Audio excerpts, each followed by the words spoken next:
Okay, मी परत आलो आहे. सगळ्यांना माझा आवाज ऐकायला येतो आहे? ओके, मी परत आलो आहे.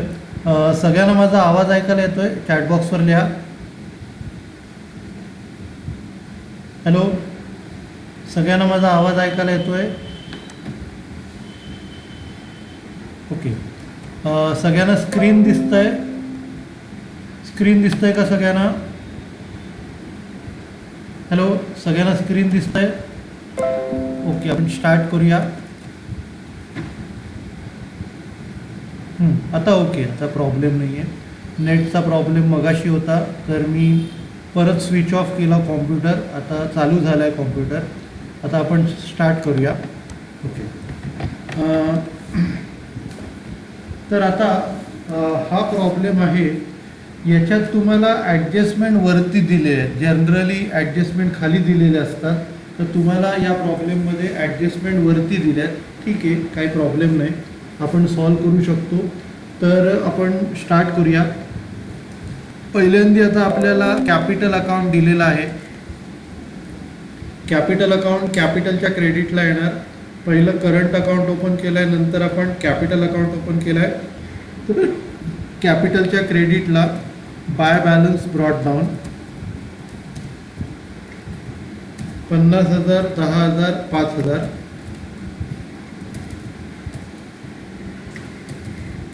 त्याच्यानंतर करंट अकाउंट. आता लक्ष द्या, करंट अकाउंट डेबिटला आहे. नीट लक्ष द्यायचं, करंट अकाउंट डेबिटला आहे का क्रेडिटला आहे. तर या प्रॉब्लेममध्ये करंट अकाउंट डेबिटला आहे. तर करंट अकाउंटच्या डेबिटला टू बॅलन्स ब्रॉट डाऊन येणार. करंट अकाउंटच्या डेबिटला टू बॅलन्स ब्रॉट डाऊन येणार. आणि त्याची जी अमाऊंट आहे बी आणि सीची 4,000, 3,000, 4,000 आणि 3,000 त्यांची अमाऊंट आहे. त्याच्यानंतर ॲसेट्समध्ये लँड अँड बिल्डिंग दिला आहे 37,500.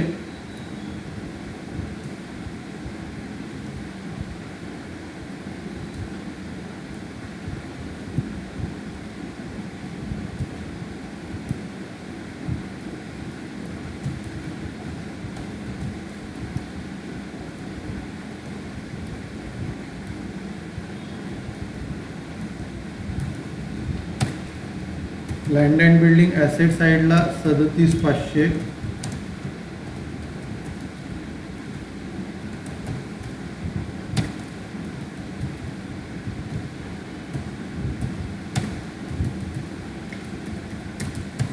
त्याच्यानंतर फर्निचर 6,000.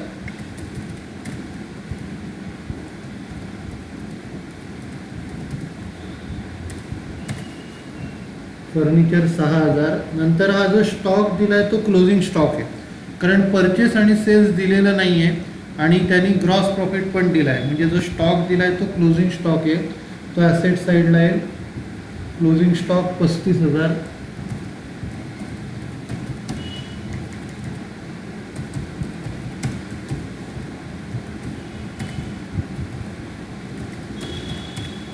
क्लोजिंग स्टॉक नंतर डेटर्स 15,000.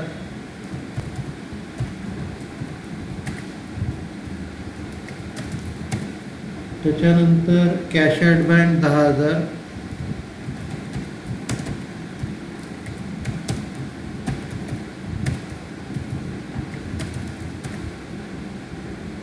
नंतर कॅश इन हँड 500.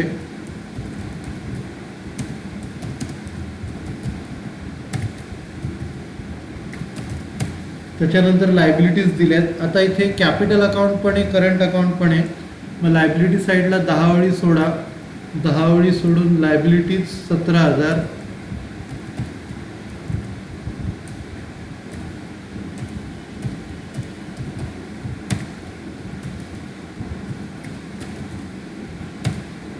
त्याच्यानंतर ट्रेडिंग अकाउंट आहे, तो ग्रॉस प्रॉफिट आहे, तो P&Lच्या क्रेडिटला द्यायचा. P&Lच्या क्रेडिटला gross profit by gross profit brought down. म्हणजे इकडे ट्रेडिंग अकाउंट बनवायची आपल्याला गरज नाही आहे.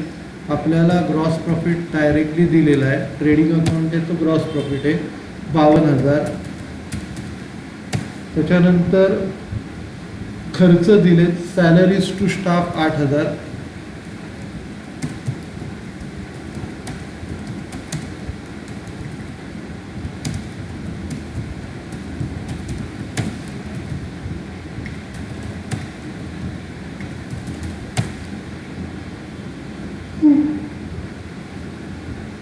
त्याच्यानंतर rent and other office expenses 7,000.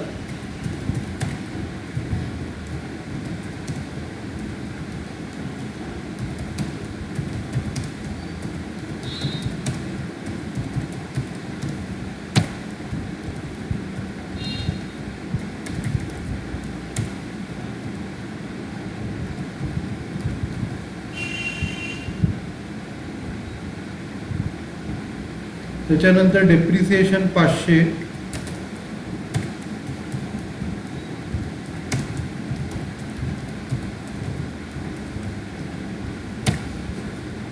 Depreciation नंतर बॅड डेट्स 1,000.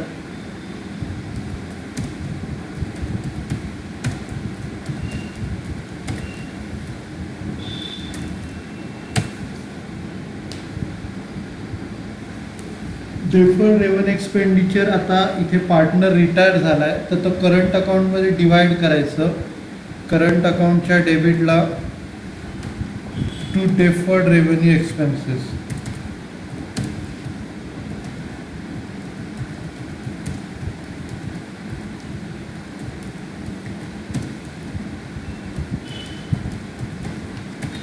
त्याची जी अमाऊंट आहे ती आपल्याला कॅपिटल रेशोमध्ये डिवाइड करायची आहे. कॅपिटल रेशो जो आहे तो तुमचा 10:1, 10:2:1. म्हणजे तुम्हाला एला द्यायचं आहे 6,500 इंटू 10/13. 10/13, 2/13, 1/13 असं ते डिवाइड करायचं आहे. 10,000 इंटू 10/13, 2/13 बीचं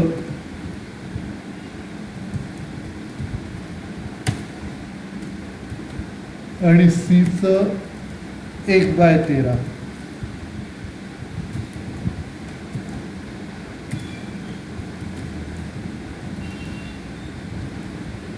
तर आपण त्याच्या व्हॅल्यू कॅल्क्युलेट करूया.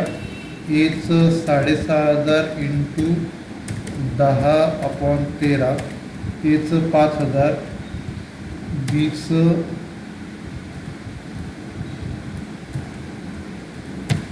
1,000 आणि सीचं 500. 5,000, 1,000 आणि 500 असं तिघांमध्ये डिवाइड केलं. ओके, तर आपल्या ट्रायल बॅलन्सचं पोस्टिंग झालं. आता आपण ॲडजस्टमेंट करूया. तर पहिल्यांदी बी आणि सीला आपल्याला सॅलरी द्यायची आहे 500 आणि 350. तर ती पार्टनर्स करंट अकाउंटच्या क्रेडिटला बाय सॅलरीज लिहा. By salaries.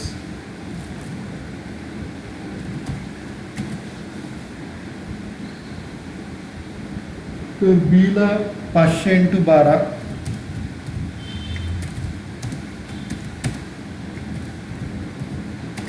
बीला 500 इंटू 12 6,000 आणि सीला 350 इंटू 12.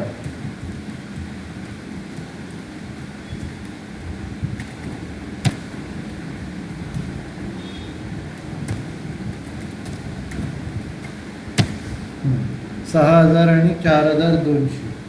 त्याच्यानंतर प्रॉफिट शेअरिंग रेशो इक्वल आहे. डेफर्ड रेव्हेन्यू एक्सपेन्सेस वाटलेला आहे आणि इंटरेस्ट ऑन कॅपिटल 5%. तर इंटरेस्ट ऑन कॅपिटल काढायचं कॅपिटलवरती आणि पोस्टिंग करायचं पोस्टिंग करायचं करंट अकाउंटला. आता याचा डबल इफेक्ट आपल्याला द्यायचे सॅलरीचे डबल इफेक्ट P&Lच्या डेबिटला टू पार्टनर सॅलरीज.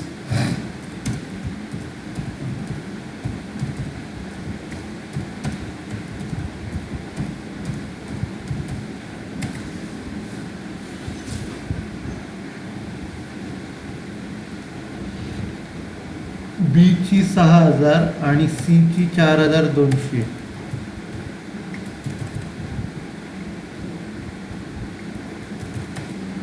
त्या दोघांची टोटल 10,200.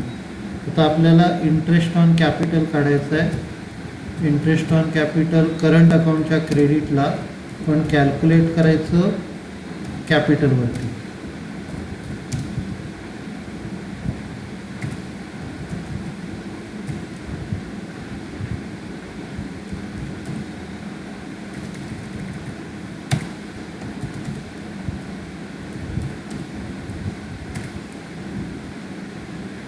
आता हे 50,000, 10,000, 5,000 आहे. 50,000, 10,000, 5,000वरती आपल्याला कॅल्क्युलेट करायचे 5%. तर एचे 50,000चे 5% 2,500.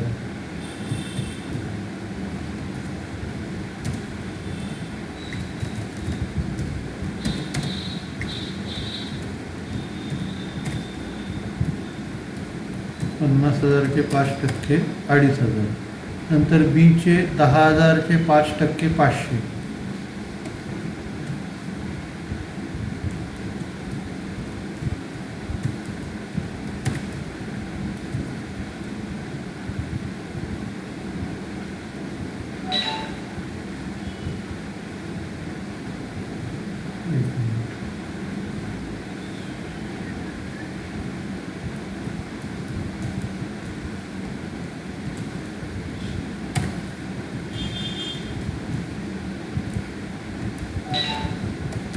कॉलम्स जरा पुढे मागे झाले, जरा थांबा.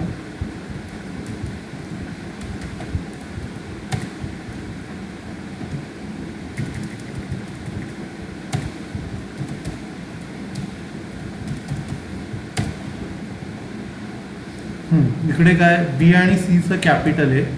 नंतर डेफर्ड रेव्ह हे ओपनिंग बॅलन्स आहे, करंट अकाउंटचा ओपनिंग बॅलन्स आहे.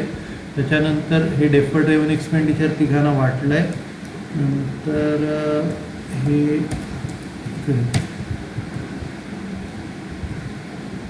सॅलरीज आणि इंटरेस्ट ऑन कॅपिटल 50,000चे 5% 2,500, 10,000चे 5% 500 आणि 5,000चे 5% 250.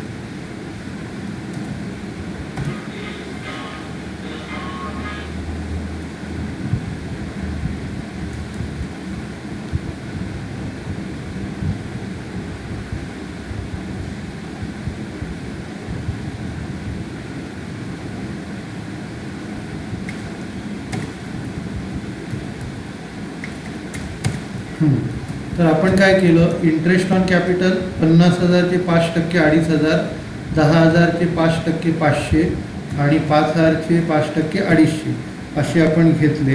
त्याच्यानंतर त्याचा डबल इफेक्ट दिला P&Lच्या डेबिटला, टू इंटरेस्ट ऑन कॅपिटल.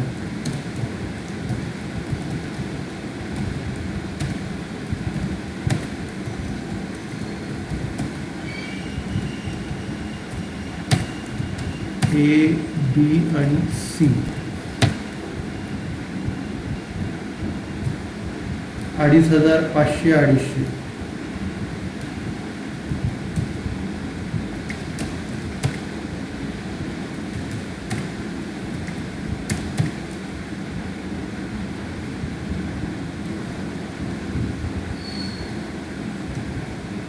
या तिघांची टोटल आउटरमध्ये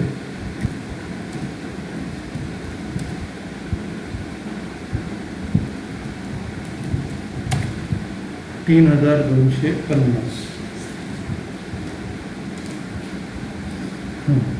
तर आता आपलं सगळं पोस्टिंग झालं, ट्रायल बॅलन्स झालं. आता आपण क्लोज करूया. सगळ्यात पहिल्यांदी नेट प्रॉफिट कॅल्क्युलेट करू आणि तो तिघांमध्ये वाटू इक्वली.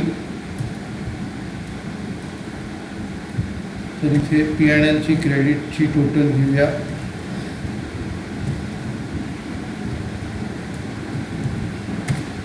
52,000.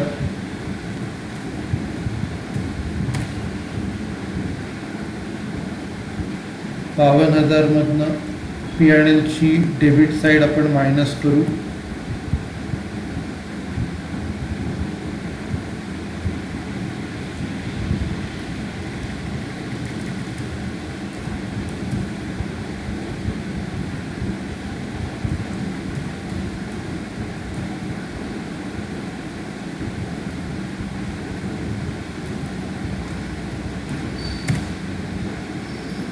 तर आपल्याला 22,050 प्रॉफिट मिळाला. 22,050 प्रॉफिट पार्टनर्स लोकांमध्ये वाटायचा. टू पार्टनर्स कॅपिटल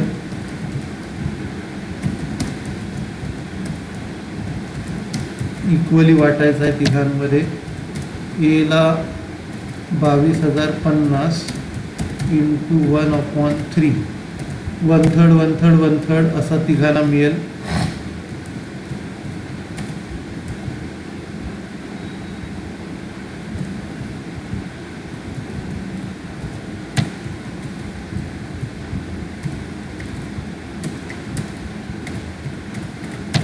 $7,350 प्रत्येकी मिळणार.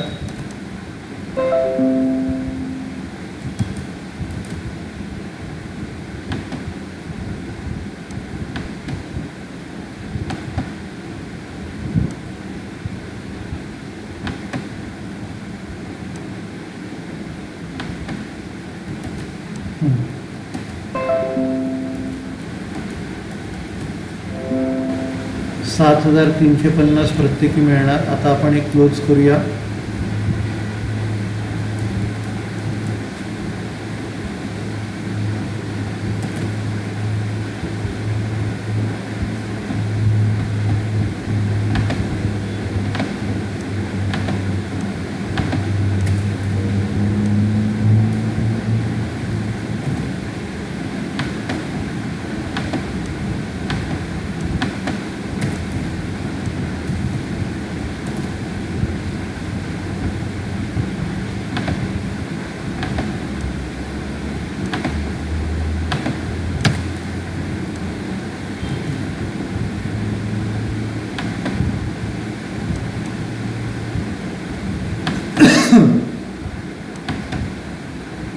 आता पुढच्या स्टेप्स जरा नीट लक्ष द्या.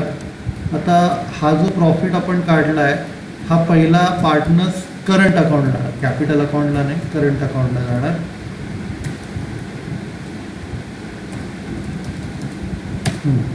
आता पार्टनर्स करंटच्या क्रेडिटला बाय नेट प्रॉफिट.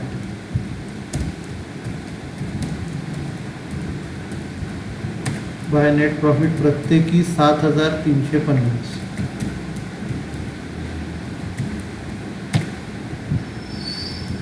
त्याच्यानंतर हे अकाउंट क्लोज करायचं आहे. तर हे अकाउंट जेव्हा आपण क्लोज करतो त्यावेळेला जो रिटायर झाला आहे त्याचा बॅलन्स पहिला क्लोज करायचा. तर इकडे ए रिटायर झाला आहे. ए रिटायर झाला आहे तर एची क्रेडिटची टोटल आपण पहिली घेऊया. एची क्रेडिटची टोटल आहे 9,850. आता त्याचं उरलेलं उरलेलं जे करंट अकाउंट आहे ते त्याच्या कॅपिटलला ट्रान्सफर करायचं to age capital account.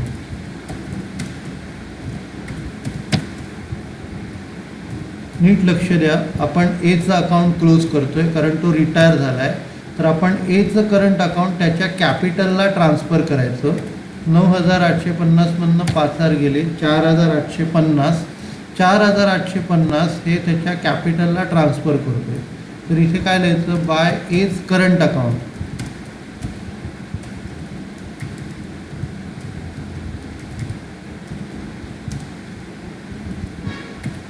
As current account 4,850.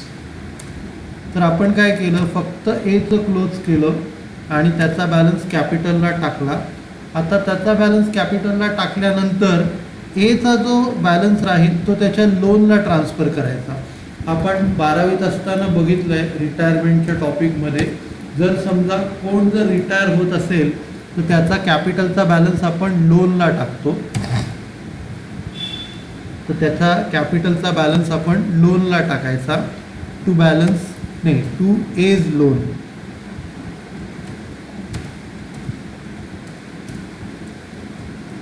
तर आपण काय केलं, परत एकदा मी तुम्हाला सांगतो. प्रॉफिट काढल्यानंतर पहिली स्टेप, आपण जो रिटायर होतोय ना त्याचा बॅलन्स आपण लोनला टाकतो. आता इथे करंट पण आहे आणि कॅपिटल पण आहे. तर पहिल्यांदा आपल्याला करंटचा जो बॅलन्स येतो एचा तो आपल्याला काय करायचा आहे, कॅपिटलला टाकायचा आहे. तर इकडनं कॅपिटलच्या क्रेडिटला गेला आणि नंतर मग तो एज लोनला ट्रान्सफर झाला. आता हे जे एज लोन आहे हे तुम्हाला बॅलन्स शीटला लायबिलिटी साईडला दाखवायचं आहे. As loan 54,850.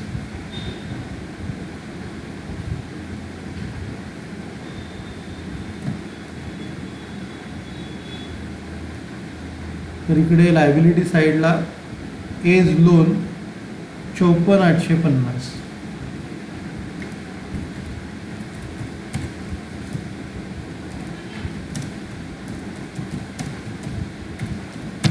एज लोन 54,850 असं लिहायचं. ओके, आता बाकी काय करायचं.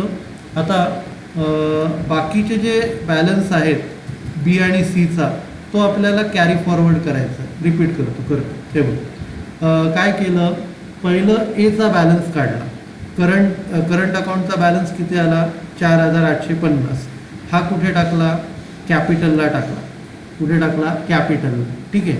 आणि कॅपिटलचा जो एचा बॅलन्स आहे तो कुठे टाकला, लोनला टाकला, म्हणजे लायबिलिटीला. म्हणजे थोडक्यात काय केलं, जो रिटायर झाला आहे त्याचं करंट अकाउंट पहिलं क्लोज केलं. त्याचं पहिलं करंट अकाउंट आपण इकडे क्लोज केलं. हे कळलं व्यवस्थित. 4,850. वैभवी, हे 4,850 कळले. हॅलो, झोपली का? ओके. नंतर हे टाकलं कुठे, आपण कॅपिटल अकाउंटला टाकलं. कॅपिटल अकाउंटला टाकल्यानंतर तिचा बॅलन्स आपण लोन अकाउंटला टाकला. हे इथपर्यंत कळलं. लोन अकाउंटला टाकला वैभवी. ओके. आणि नंतर हे जे 54,850 आहे हे आपण टाकले लायबिलिटी साईडला, एज लोन अकाउंट. हे कळलं व्यवस्थित. हॅलो, हे कळलं का? ओके. आणि आता बाकीचं सोपं आहे. बाकीचा जो बॅलन्स आहे तो त्यांचा क्लोजिंग बॅलन्स आहे. तो बॅलन्स कॅरीड डाऊन करायचा. तर आता इथे काय करायचं, टू बॅलन्स कॅरीड डाऊन. बाकी बी आणि सीचा क्लोजिंग बॅलन्स आपण बॅलन्स शीटला ॲज अ करंट अकाउंट आणि ॲज अ कॅपिटल अकाउंट. तर आता इथे बाकीच्या दोघांची टोटल घेऊया.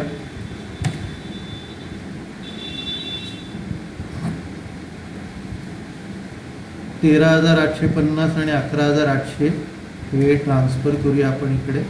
13,850 आणि 11,800 आणि त्यांचा बॅलन्स आपण कॅल्क्युलेट करू. 13,850 मधनं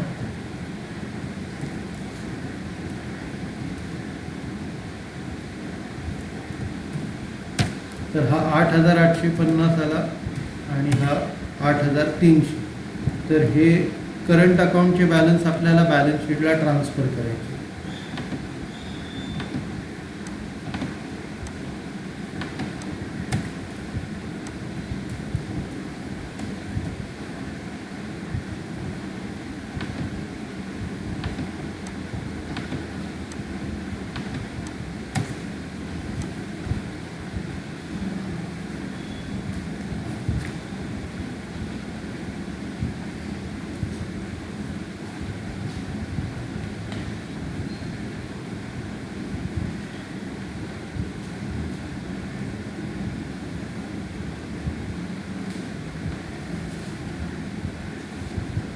तर आता हे बॅलन्स आपले करंट अकाउंटचे आहेत. तर आपण काय करूया, बॅलन्स शीटच्या 5 ओळी सोडूया आणि नंतर इकडे पार्टनर्स करंट अकाउंट. पहिलं कॅपिटल येतं, नंतर करंट येतं, पार्टनर्स करंट अकाउंट. तर इकडे बी आणि सीचे फक्त ए रिटायर झाला. बी आणि बीचा बॅलन्स आहे.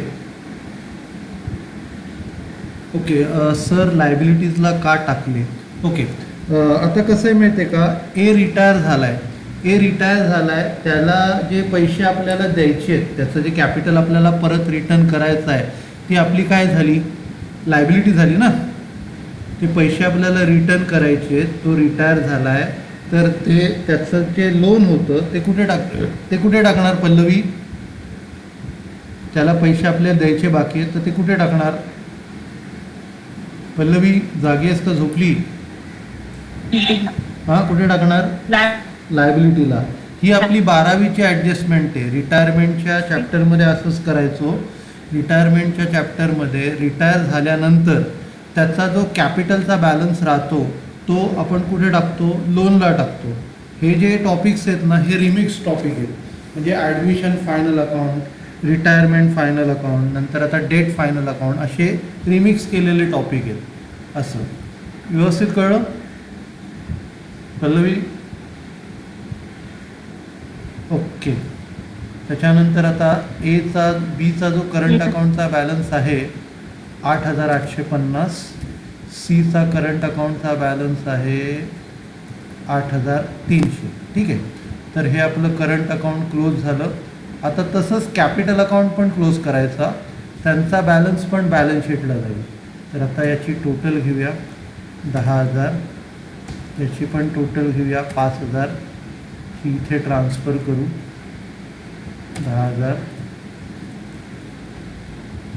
10,000, 5,000 आणि हे क्लोज करूया. To balance carried down.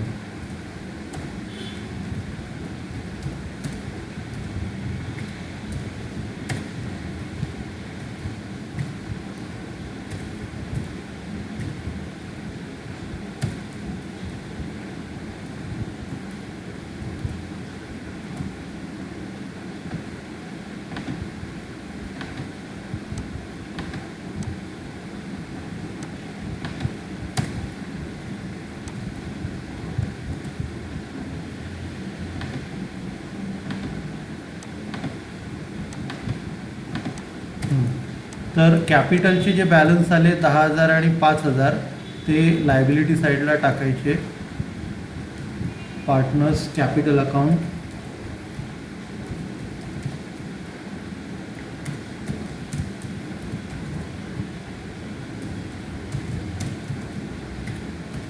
बी आणि सीचे,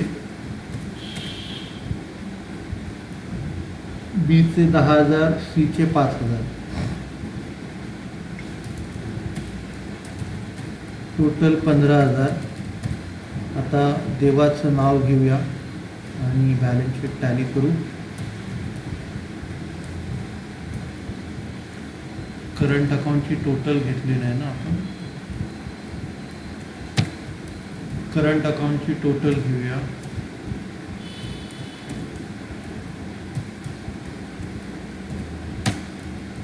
एक 1,04,000, इतकी पण बघू 1,04,000. तर आपली बॅलन्स शीट टॅली झाली. सगळ्यांनी व्यवस्थित हा सम बघा. 1-2 मिनटं मी तुम्हाला टाईम देतो. कुठे तुम्हाला अडलं असेल तर मला विचारा.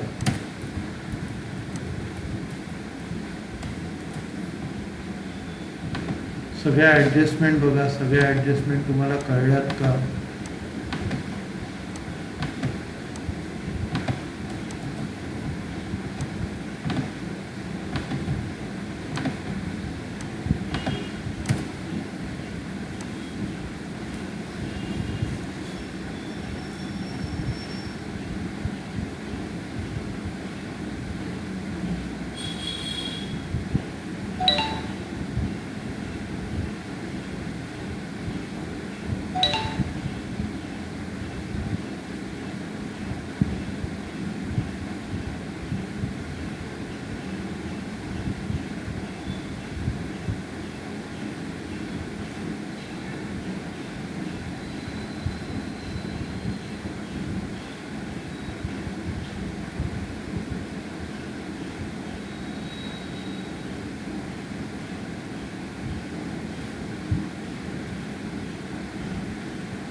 ओके.